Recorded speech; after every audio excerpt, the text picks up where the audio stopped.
سنين نهار. فين محبين الصيف دول وانا قاعدهم على يا رب يجيلكم كلكم تسلخات يا محبين الصيف، تسلخات في ورقكم من كتر اللي انتوا عاملينه فينا ده. تسلخات في عز الحر والنار دي، تبقى ماشي كده ركبك كده منفصلين عاملين زي بتوع البلد مش قادر تمشي. ده حتى مش عارف، معرفش عايز اجيبها ولا ايه؟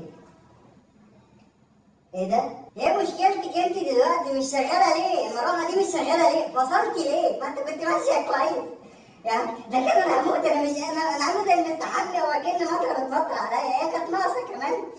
ايه مشكلتك انت في المروحه؟ ايه مشكله المروحه؟ مالك؟ ايه اللي حصل؟ ما انت كنت شغاله كويس. انا بقى مش هقولك ايه مشكلتي، ما انت لو مهتم يا اخي كنت عرفت. بقول لك ايه؟ ابوس رجلك، مش وقته امس دلوقتي، انا هموت من الحر، انا بقيت مستحمي. ايه مشكلتك انت؟ قولي لي، ابوس على دماغك. قولي لي ايه مشكلتك؟ ايه مشكلتك؟ مش عايزه تشتغلي ليه؟ هو انت عندك دم وبتحس؟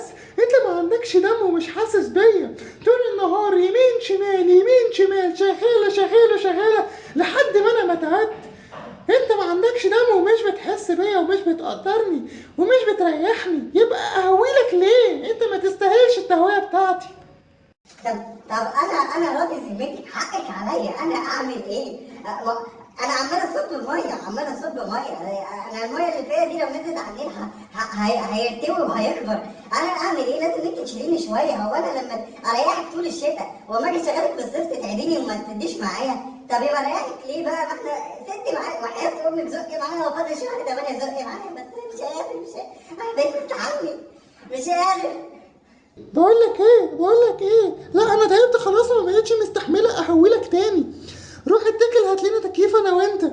تكييف يبرد شويه الموتور بتاعي، انا تعبت وما بقتش قادره اشتغل. روح هات لنا تكييف. وانت فكره كده لو معايا ثمن التكييف هبخل على نفسي ليه؟ مش هتغوري في داهيه انت. المهم انا كنت هجيبه وهشغله ويبرد لي ولا حاجه الاشكال الزباله دي، بدل ما انت عماله تهيني وتزني في اللي جابوني كده. يا شيخ بقول لك زق معايا كام يوم بتوع الشهر ده وخلينا نخلص. انا مش قادر، انا بستحمى من غير ما اقول بس شويه صابون وابقى وليفه وخلاص شكرا. هبقى مستحمي. زق معايا بقى وحياتك، زق معايا، انا عارف انا جيت عليك راسك يا بصر. زق معايا كام يوم دول، زق شهر قرب يخلص. هو كده، هو ده اللي عندي. لو مش عاجبك هات لي تكييف وانا اشتغل. روح، ايه اللي حوجك ليا؟ روح هات لك تكييف هيهويلك واحسن مني كمان، ومنه انا هاخد شويه هوا اشتغل واتبرد شويه بدل ما انت معذبني ومش مهنيني.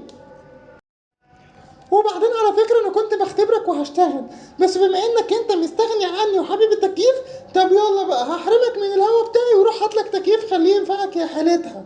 مش ههولك تاني. اللي بعنا يا حبيبي خسر دلعنا. فكك من قمص البنات ده مع حبايبها. انا مش وقت القمص ده. انا بتحقق. انا دلوقتي مش قادر، انا حاسس ان انا جوايا حراره تكفي ده ودول.